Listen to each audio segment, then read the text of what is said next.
Let's hit record. And we are live.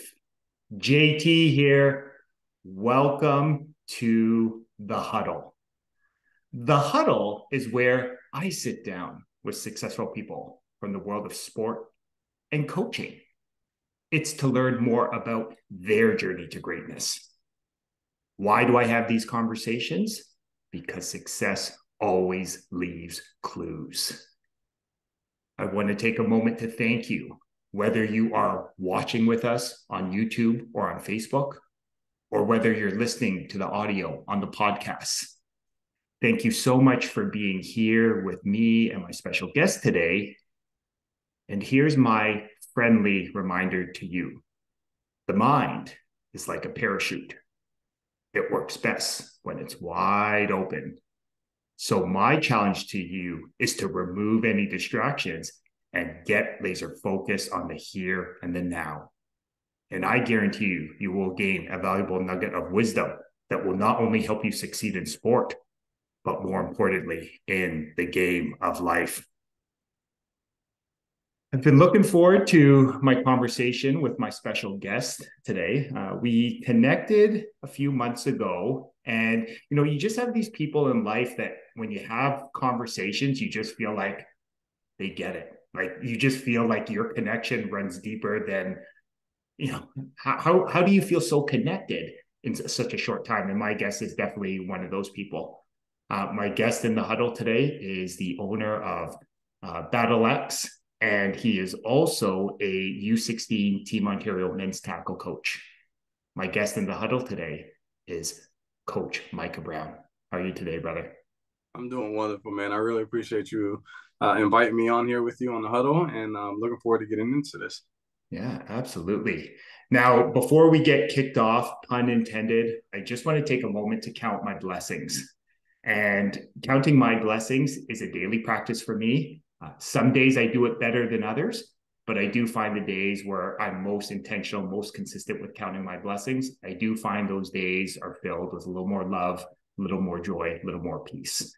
And I'm a big believer that the biggest blessing you can give anyone is your time and energy. So I just want to thank you again for blessing me with some of your time and energy today, brother.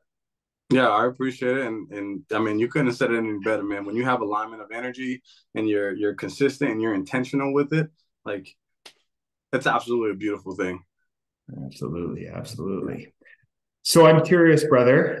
One of the reminders I like to provide to myself and others is this idea that life is a game and games are supposed to be fun. I had a coaching colleague and a great friend who always used to say, we all have these things that make us unique and different. So let's celebrate it. So I'm curious, what's an interesting fact about you that maybe a lot of people don't know about you, but you would be open to sharing with our community today? That's a really interesting question. I feel like there's so many different things that pull me in. One of the things I'm proud to say now that I was absolutely finding ways to deflect growing up that were not necessarily the best is that I'm a geek. I absolutely love the details of things. I love finding out how things work. I love where, tradition and history and craftsmanship, I love all those intricacies. And it turned me into a very discerning individual, but I'm proud to say I'm a geek. Hey. And geeks are cool, like geeks are cool, man. Well, it's interesting as you share that. What I really heard is like you have this gift of curiosity. And it's Yes. something, I mean, you're a father, you know that we are all naturally given that gift.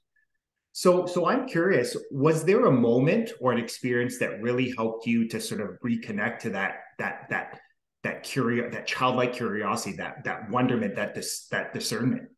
Yeah, I mean, if we go back to your opening acknowledgement about the parachute and opening up the brain and the mind and your heart and your energy and being receptive to these things, I think those are the things that really opened me up. My first time traveling, I'm from Florida originally. My first time traveling outside of the U.S. in this environment was in 2007, right? And I'm going to Germany. I'm pretty young at that time, and I'm thinking, what literally in the world am I doing? Where am I going? What's it going to be like? Everything I saw was new.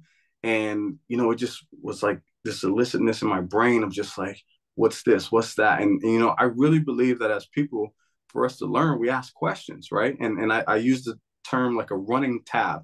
I have so many tabs on my phone open, and then when I get that moment to like go through them and exit them out, it's like a, it feels really good. Like, okay, I got what I needed from that. I exit out. Or it's something that like throws me into a rabbit hole and I start digging deeper into other things and then more tabs open, right? So I feel like our brains kind of work the same way. We have questions that we need answered in order to guide us or direct us to where we want to be or not, right? So it helps us navigate those things. Yeah, I appreciate you sharing a part of your journey. And it was interesting. And it sounds like that changing up your physical environment, leaving the safe and comfortable, home of Florida and going to Europe was sort of this, it sort of expanded your mind, right? And it sort of prompted you to start asking questions. And why that resonates with me is I had this great business coach that used to emphasize this idea of the quality of the questions you ask yourself will determine your quality of life. Mm-hmm. So and what I've always loved about that is that when I ask inspiring, thought-provoking questions, typically it takes me to new and beautiful places, new adventures. And, I think of even this conversation, right? The curiosity to get to know you sparked us to, come into the huddle and learn more about your journey to greatness. Yeah, absolutely. Okay. Okay.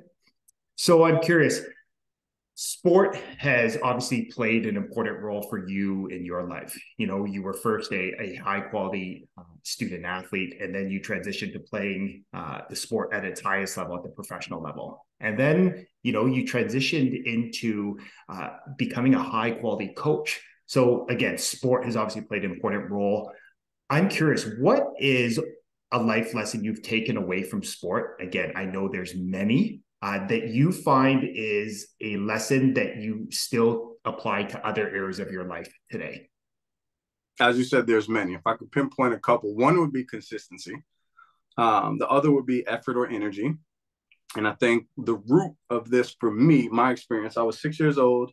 I'm going to play football. The first couple practices were no gear. It's a lot of conditioning. We get in the gear finally.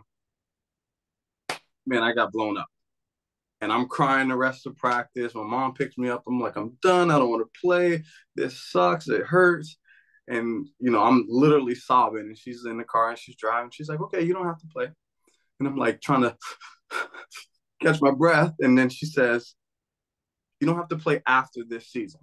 She's like, you committed to this. You're going to finish this. And then when you're done, if you choose not to do it anymore, then you won't. But you're not going to quit. And that resonated with me. Like, I'm getting chills just thinking about that moment because it caused me honestly to be really more discerning and more intentional in the directions that I go with things. So what I mean by that is if I get involved with something, I'm all in. Like the work ethic, the energy, the consistency, all of those other attributes play a key element in that, right? And if I don't, it's because I don't want to pour my energy into that. And I don't think that's a bad thing. I think it's actually really beautiful to be able to have the capability and the discernment to make a decision based on what you feel you want to do or not, right? And it took me some time to learn how to say no. But I would always see some things through. And then sometimes I feel like it was almost a detriment where I stay at it. It could be to a dead end, but I have to go through it to get to that dead end and realize, okay, I need to go a different direction now, right? But I would think those would be some of the more prominent attributes of, where the sport or the lessons that I've learned from the sport that apply to my day-to-day life. I love that because what resonated with me is how this beautiful lesson that your mother gifted you came at a moment where it wasn't all sunshine and rainbows and sunny days, right? Like it was a moment of of pain, of physical, emotional, probably some mental pain. And then she gifted you this beautiful lesson of, hey, you made your commitment, right? You said you were going to do this. Now you have to honor your word. And it's interesting how just that simple idea of asking for something, following through on it, really starts to help build and strengthen that trust muscle, most importantly with yourself. Yes. And it's funny how when that trust muscle gets stronger in our lives and we learn to just develop that it always leads to new and beautiful places. Yeah, Right? absolutely. Yeah. So I'm curious, you talked about this idea of discernment. That is something, interestingly enough, I have really been mindful and intentional of. Uh, I guess, long story short, I realized that discernment is not one of my gifts. But the interesting part is my wife has the gift of discernment. And during early parts of our relationship, probably for the majority, I would sometimes view her feedback as criticism, where I've had to learn that no, she actually has the gift of discernment. I'm someone like you. I'm all in. I will like go until the end until there's nothing there. But I've actually had to learn to tap into her gift of discernment to actually like, what are your thoughts? Like, is this, am I headed in the right direction? So I'm curious, like that discernment, has that always been something that has been is it a natural gift for you, or was there a great teacher, coach, mentor that really helped you to foster that gift? I think I was blessed to be able to have both. Okay. The latter with the coach, it's the late Freddie Solomon. He played in the NFL with the Miami Dolphins and San Francisco 49ers. So he was one of the guys that the famous West Coast offense was actually built around with Bill Walsh, back in the 80s. He was my little league or minor league football coach. He pulled this out of me. And some of those details he pulled out of me, being a quarterback was you got to be clean, you got to be neat, you always have to be put together no matter what. So, here I am playing little league football. My jersey's tucked in, my socks are pulled all the way up, my belt is done. He instilled that in me or pulled it out of me and made sure I stayed consistent with it, not just on the football field in the game, also in practice, but even when I'm with my teammates or out in the community, right?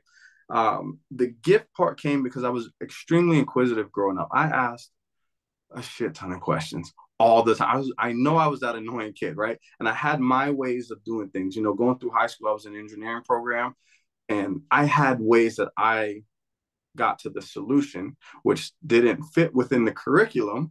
But we had to find ways to navigate around that. But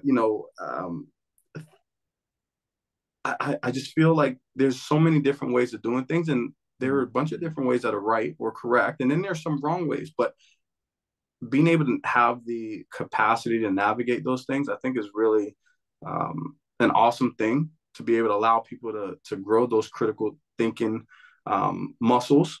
Because I feel like a lot of times those things are restricted. When you go into a school system, for example, most schools are set up the exact same way. The curriculum is the exact same way. No matter how you think or receive information, you got to fit within this standard, right?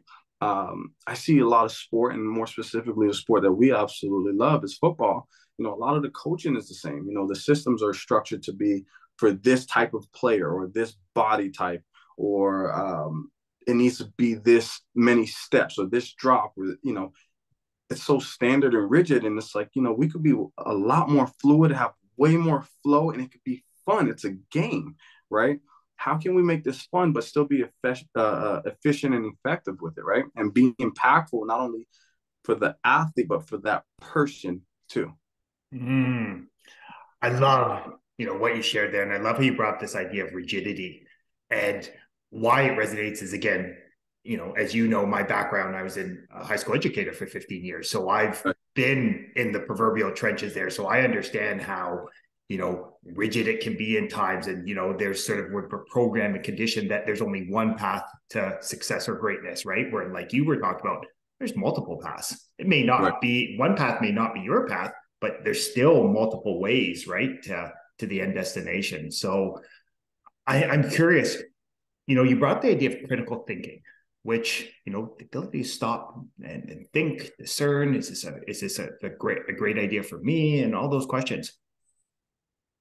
As you have been able to guide and mentor other people along their journey, what have you noticed has been the biggest benefit by actually challenging them to stop and think, to develop those critical thinking skills, to actually be able to become better discerners?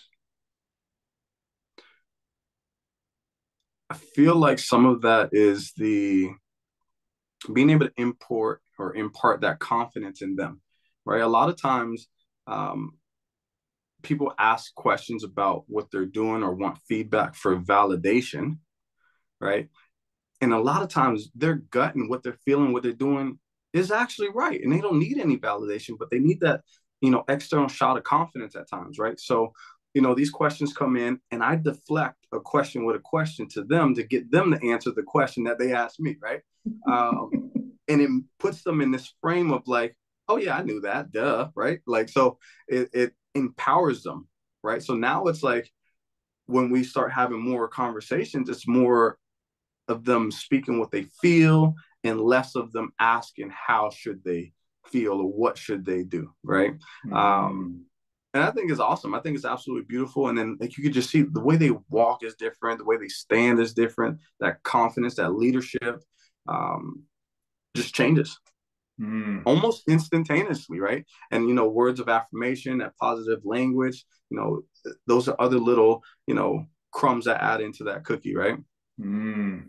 I love it. Again, the calm and confidence piece that you're talking about, right? Like that empowerment, right? Like empowering, like allowing others, as I often say, like allow others to borrow confidence from you.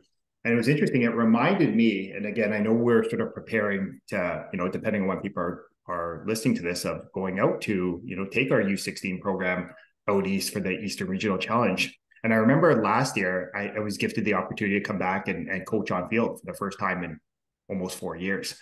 And it was interesting how there was a time during our indie period where one of the young men that I was working with, there was a breakdown, right? There was broken play, missed his assignment. It is what it is, right? I'd rather learn this in practice than in a game. And I just remember first question I said, so walk me through your process. Like what were you thinking on that? And it was interesting that right off the hop, I could feel, I could sense by his words that he felt like I was criticizing him. I was like, no, no, no, no, no, no, no. Like he really started like justifying why it was wrong. I said, no, no, no, no. I said, I would much rather learn this lesson now. So I just want to better understand, how did we arrive at that final decision? Right.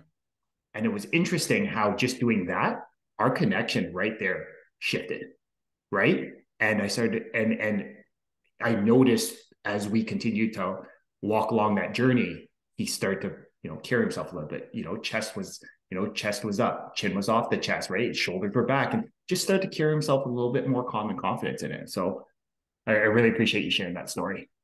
Yeah, man. Okay. So I'm curious. Before we went live, I was sharing with you one thing that really intrigued me about your journey is you have played our beautiful game at an elite level, at multiple levels, in multiple continents, right? Like that makes it that you've experienced our beautiful game in lots of different ways.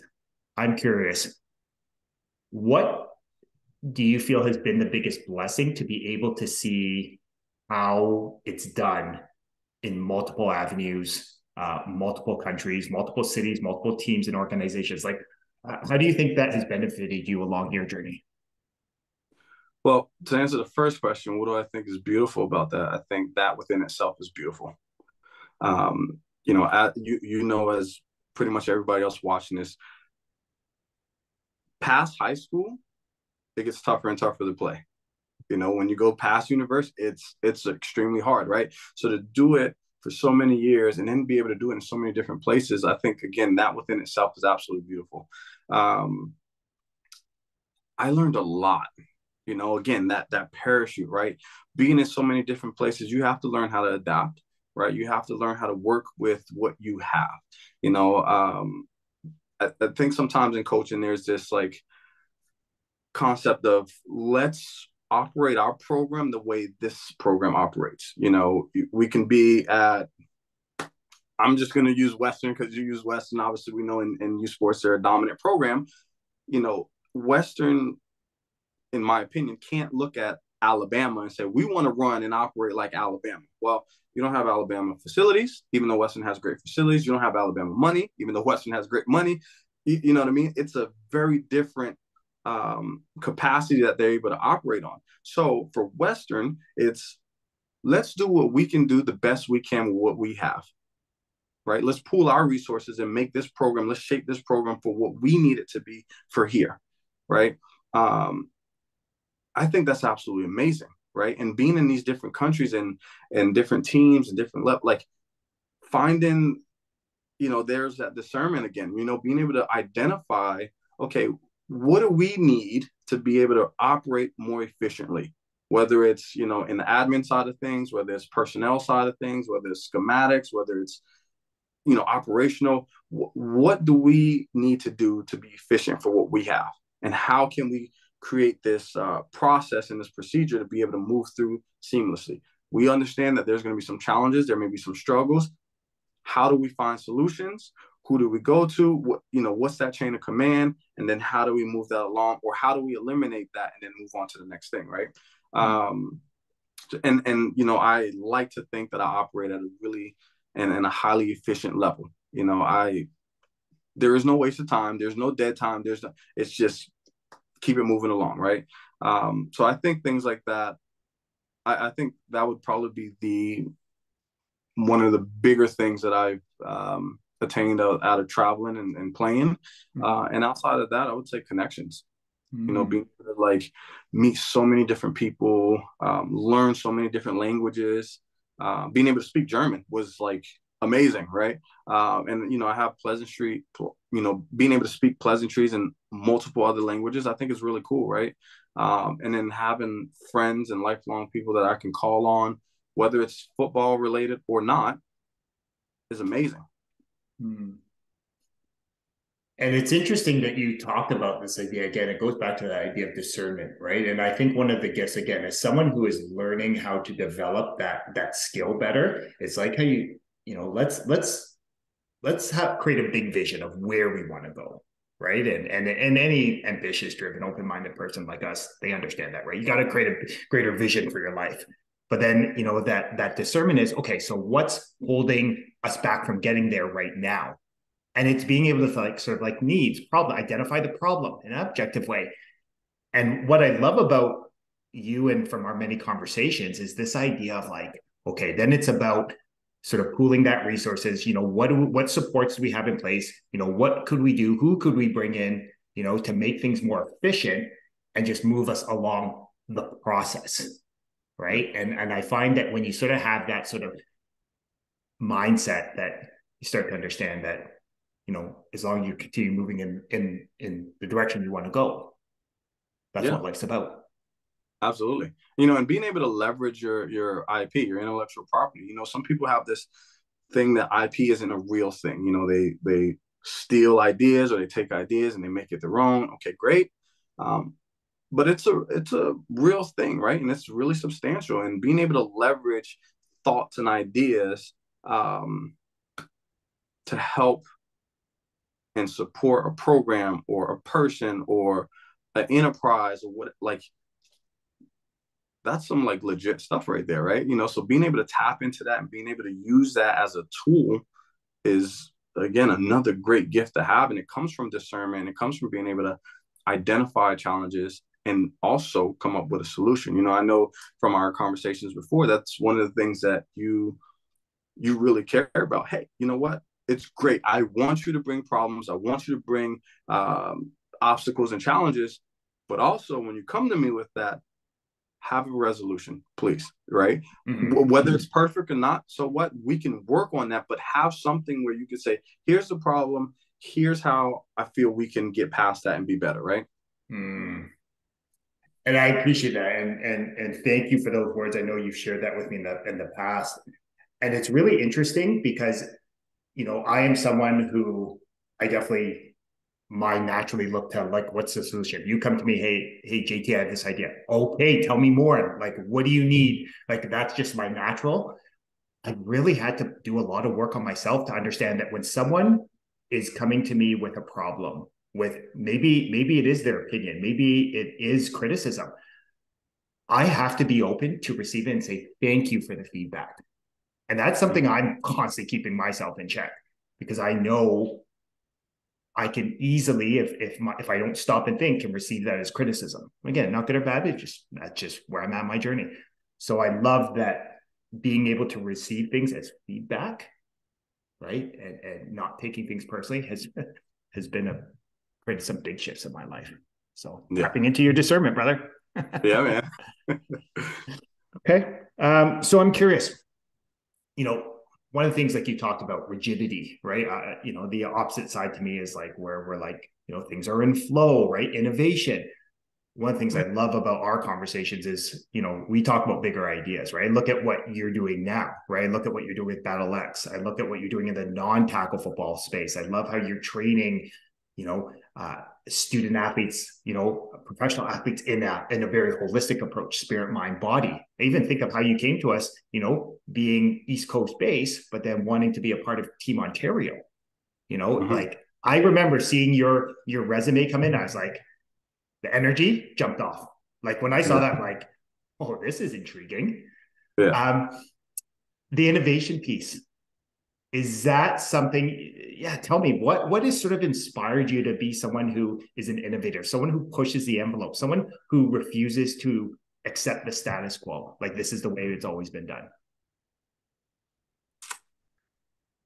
Being all in, right? Like straight up, it's one of those things. Again, it goes back to that discernment. On a deeper level, it was, I want to be that coach that I've always wanted for somebody, right? And more than that, I wanted to be that guy that can, somebody can just call and say, hey, I'm going through this, like, can you help me? Or like, this is what I'm going through. I just need somebody to just listen, right? So on a personal level, it was like being supportive, being that support system for these people. The innovation part comes from a couple of things. One is like, I absolutely care about development. I absolutely care about education, and to the point that I merged the two, and I have a program that I call football education, because I really believe in order to have fun in this game, you got to understand what's going on, right? In order to be safe in this game, you have to understand what's going on. In order to be really good and play at higher levels for a longer period of time, you have to understand this game, right? So those are things that like I really care about, and again, it's being able to identify, okay, well, what are some of the challenges? What are some of the problems? What is the solution? Okay, great. Here's the solution. What are the steps to, how do we plan this out? And now it's just executing it, right? So I absolutely love one-on-ones, and I love our small group stuff because we're really intimate. We're really able to work on the details. There's that discernment again, the details and the smaller, finer things for that individual. It's not a cookie cutter approach. It's very holistic, and we fill in those gaps that you need, right? One of the bigger programs we operated was the Elite Eight. So Elite Eight is, we'll say 8-on-8. It's essentially Canadian football skelly with flags, right?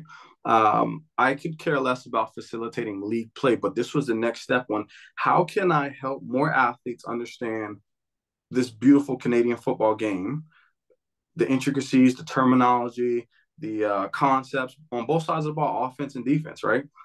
How can I help more of them do that and help facilitate a situation where they can apply that with coaching, like instantaneously, right? Over a period of time. And this was it. So, there's so many 7-on-7, which is the American Skelly version, programs that are around this country in Canada and obviously in the States. And it's a really big circuit, right? This Canadian football game, I would hate to think we'll die if we don't find a way to nurture this game and keep it appealing and let these athletes know that this is a beautiful game, but we got to do things here to keep them here. I don't think anything's wrong with the opportunity of them playing across the border. But why couldn't they play in this game too? Why do they feel that they have to leave in order to have a better opportunity? when they have great opportunities right here in Canada, right? Mm-hmm. The CFL has the approach of like going, grassroots, you know, PSOs. It's all about the grassroots. So like, let's grow that, right? Mm-hmm. So this was another way of doing that. And, my grand scale idea is being able to have these Elite Eight programs across the country. So now we have our own Canadian football, let's say, passing league circuit throughout Canada.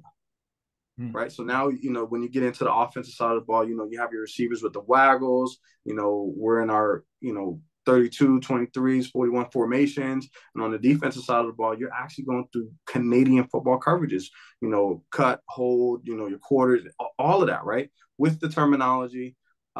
Because now when it comes to the fall, the majority of these athletes are playing in Canada. They're going to be able to apply that to their season. Right. And it's going to create and help make the quality of this game better. And that's just going to continue to grow, right? It's going to ascend.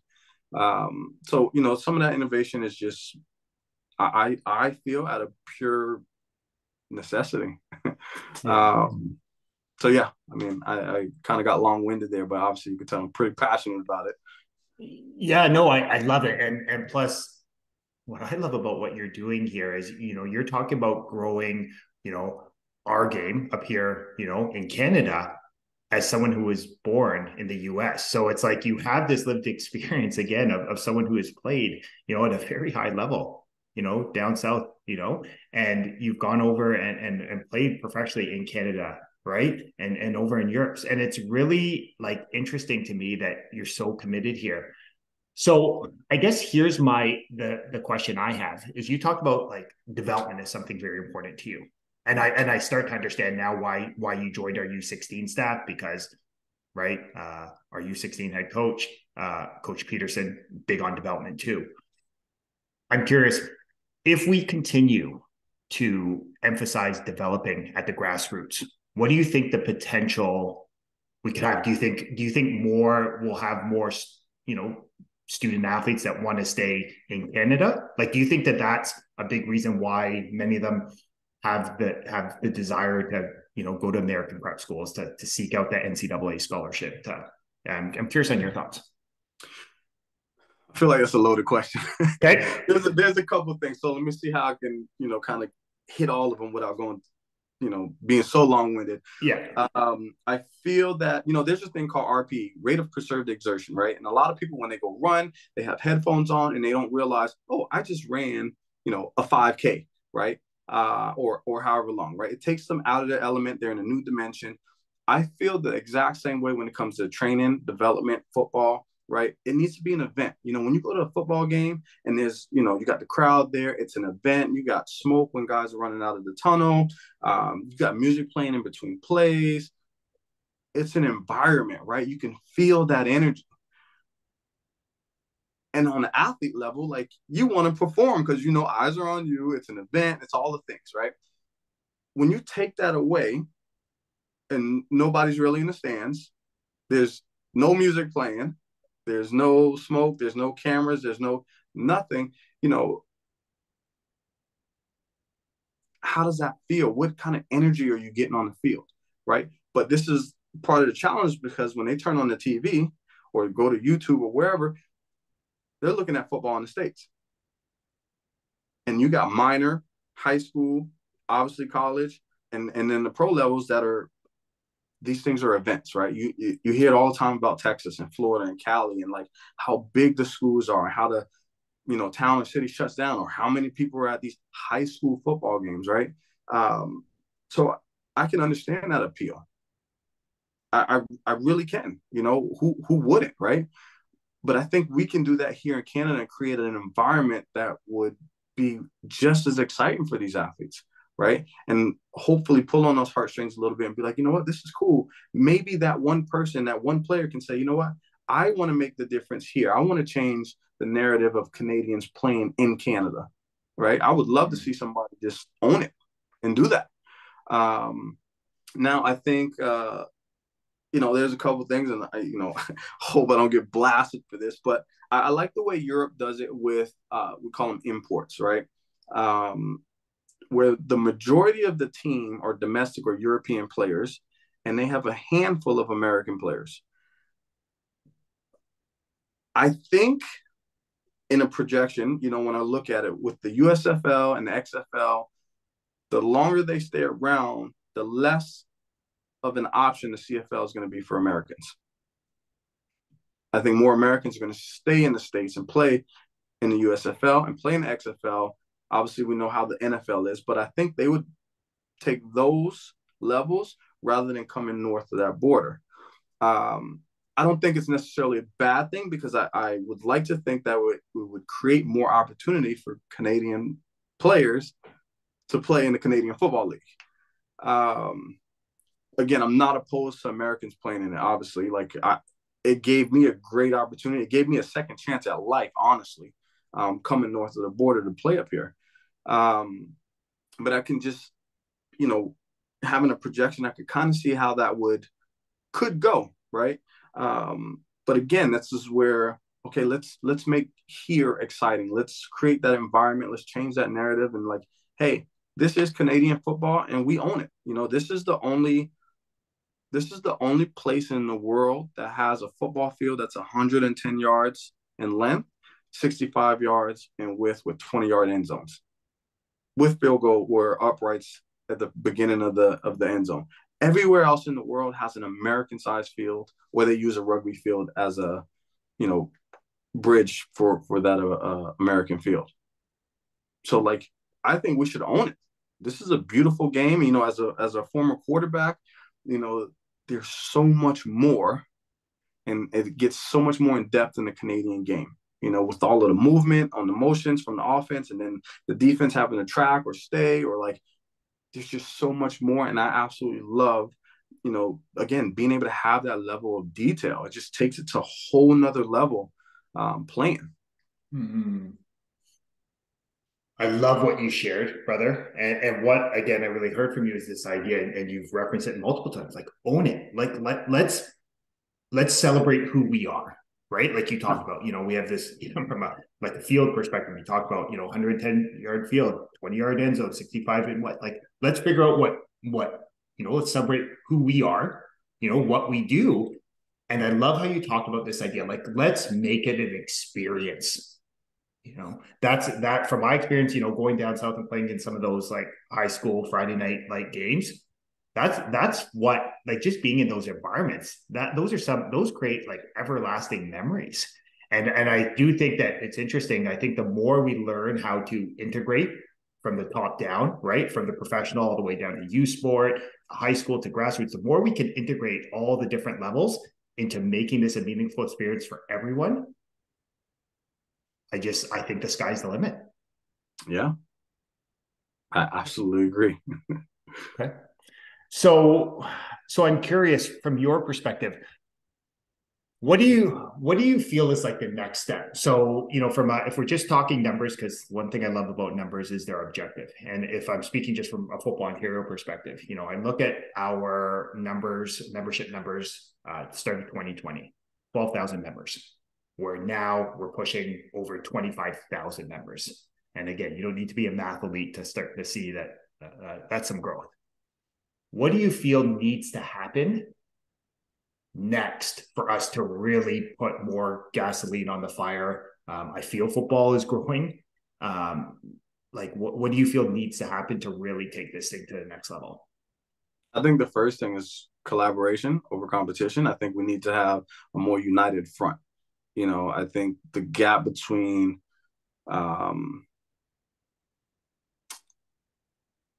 nonprofit and public and private needs to be bridged. I think there's a space for all of us, and I think we all serve a purpose. I think that would be the initial thing. Because now if we have a united front, we're all speaking essentially the same language. We all have the same vision as far as where we're trying to be, right? And then we can fill in the spaces based on our skill sets and our capacities to be able to facilitate what that end goal is. But I really believe that would be the first thing. And then, again, with the collaboration, not you get into pooling monies together, pooling your resources together, having buying power. so many different organizations, spend X amount of dollars to buy, however many helmets or footballs or this. But if we were able to come together and say, now instead of 50 helmets, we need 250 helmets, well, you have a better leverage to be able to get a bigger and better discount, right? Which now for each of those individual organizations, they would have more money set aside to be able to use for other things, right? Or more resources to be able to use for other things. Mm-hmm. And it's interesting, right? Like it sounds like, again, it's that alignment piece, right? It's that openness. It's that, and that's one thing I feel that at times I think would benefit all of us is to remember, like, diversity of thought is beautiful. Like bringing lots of people from lots of different backgrounds, lots of different thoughts, different lived experiences. Like our diversity really is our strength, right? So I think it's just like you said, just continuing to tap into it and be open that you don't have to agree. You can agree to disagree, and that's okay. But really, that's the path forward to really grow the game. Yeah, I really believe that. Right. So I'm curious, again, as someone American raised, from my experience, whenever I've gone down to clinics, I've always seen like there does seem to be more of an embedded around collaboration. I remember going to a Notre Dame clinic in 2011. I think Joe Philbin was the head coach in Green Bay at the time. And he was like inviting the whole clinic. Yeah, just give me a call, we'll invite you down to Green Bay Packers practice. And I just remember this guy's an NFL head coach, and he's inviting people that he doesn't know to come visit an NFL team. Like, is the collaboration piece more embedded in sort of the American model of football than it is up here? I would say yes. I would agree with that. I feel like here, everything's a secret. Everybody has the magic sauce and nobody wants to share it, right? Mm-hmm. You could get into, let's say, playbooks. I could care less if anybody has my playbook. The teams are playing, like, it is what it is. You're always going to have a slant. You're always going to have, a 3-deep zone. All of those things are always going to remain the same. Now, how you package it may be special, may be like a intellectual property on how you package it and how you, teach it, right? And how it's received by those athletes. And I think that's unique within itself, but that comes from that person, right? And then you get coaching trees because they've been able to impart that, and those other coaches have been able to absorb that and find a way to also regurgitate that information. But I mean, we all can learn from each other, and we can all, just because you teach me something doesn't necessarily mean I may agree with every aspect that you taught me. There might be something that I'm like, it just triggers, and I'm like, who? And then I think about it, I'm all about it, and I'm like, okay, I can make this into my own, or I can add it to something I'm doing. I think that's really the beauty of it, right? Like being able, like, you mentioned diversity and strength, and having, those conversations and thoughts as being also diverse, and being able to have the ability to agree to disagree, and not taking it personal, but I think that really comes from being able to communicate. Being an effective communicator is extremely important. I think it's the most valuable, we'll call it a commodity that you could have in the world, is how you make somebody feel, right? Which comes from communication. And communication isn't always words, it's also body language, nonverbal communication cues, right? So being able to have that ability to be hot with somebody, honest, open, and transparent, I think is really cool, right? Being able to use people as a sounding board and vice versa, right? You like shaping ideas, getting the criticism. I like that, but what if you did this? Boom, it just blows it up, right? In a great way. But if we had, I feel like if we had more of that here, and it wasn't so, like a CCTV, closed circuit, I think we can grow more. Mm-hmm. We can do better. And I think, there's a lot of programs that are doing some really good things, right? And I think that, you get some programs that try to, let's say, maybe not necessarily piggyback, but like maybe copy or imitate. Or if we're able to just talk and have those conversations, like, I think it's awesome that we can share that stuff, right? Mm-hmm. But again, being able to have that same vision have that same objective, and then, here are the steps to do it. Now let's execute and let's fill in the space. Hey, you can do this, I can do this, they can do that. Let's put it together. I love what you shared because it was so simple.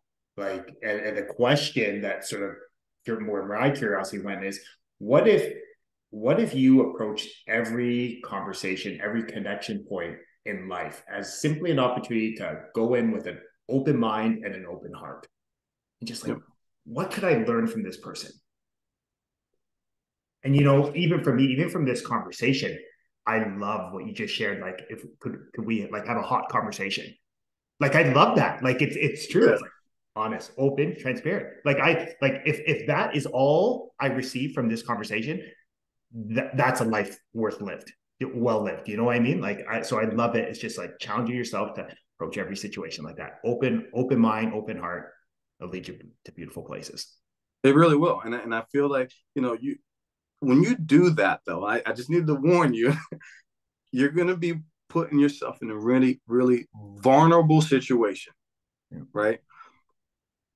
Having the confidence and having the resilience to be able to bounce back from that, because, unfortunately, not everybody in this world is nice, right? And it really is what it is, right? And you can be, hot with somebody and you can share things, and somebody might take that idea and do it.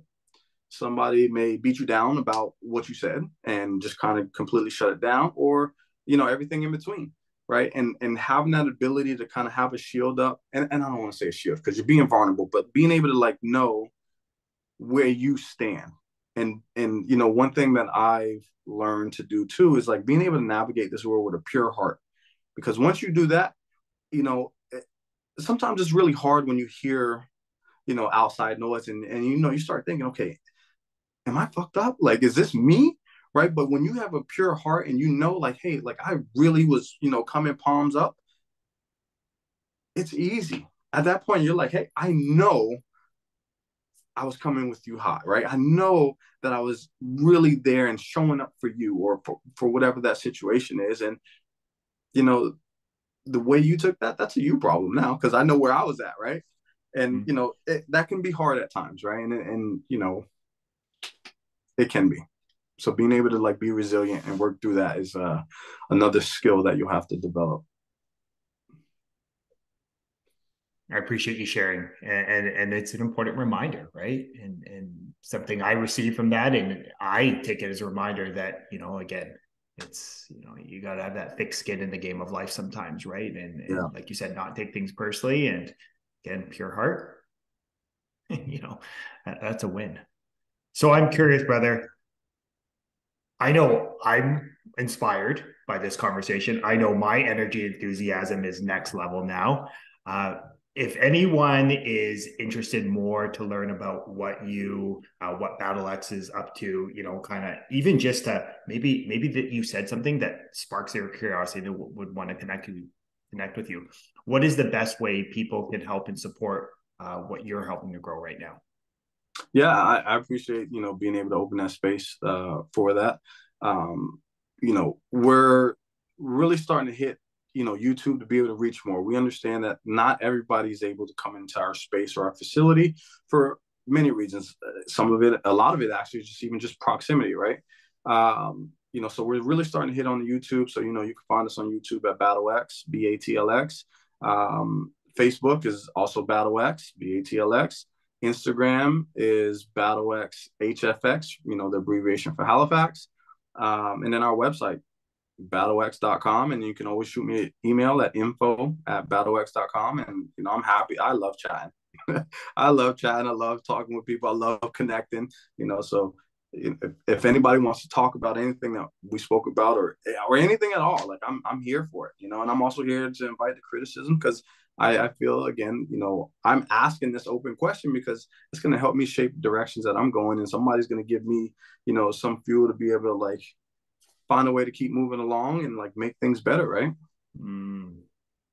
I appreciate you sharing it, and I'll be happy to share all of those handles in the description on the podcast, on YouTube, and on Facebook. So thank you very much, brother.